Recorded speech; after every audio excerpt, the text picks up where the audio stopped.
mortgage agent at Mortgage Ingenuity here in Kitchener, Waterloo.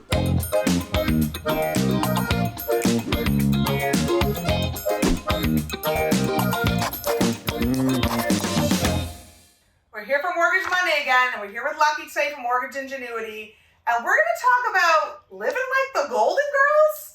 You know, buying a home with a friend. In this market, because homes are more expensive, maybe it makes sense for you to buy a home with a friend and share on those costs. You know, you pool your income together and be able to afford something. But Lucky, what are the mortgage implications of that? What should people think about when they're buying a home with a friend?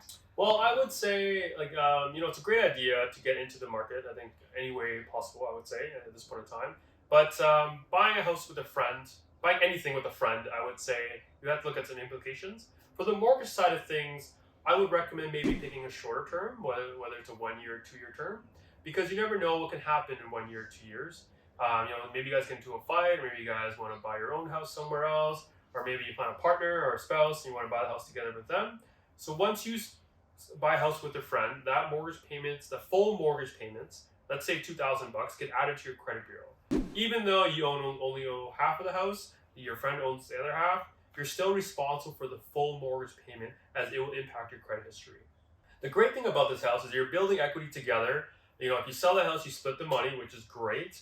You want to look at to make sure that you're fully committed for the mortgage amount, because in order for you to get out of the mortgage, you would have to make sure your friend qualifies on their own, or unfortunately, you would have to sell the house. In some cases, it might not be the best plan because maybe the house is going to be growing up in value over the next few years. So I would look into consideration those things before you go into a house with a friend, as you are fully committed to the full mortgage payment when you sign. Right, there's a lot of things to think about when buying a house with a friend. Maybe you've been roommates before and it worked out, but owning a home is different. You're building equity together, so are one of you going to be making more equity than the other? What's your percentage owned?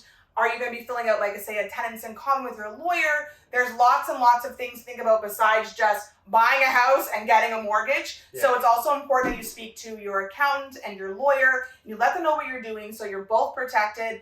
And when you're living with a friend, make sure that you're also saving money, because there is a very good possibility that you may have to be buying them out when they decide to leave, or vice versa. So don't just spend all your money because you saved a bunch on the mortgage by splitting it. Try to also save so that you can also buy a home on your own down the road. Yeah.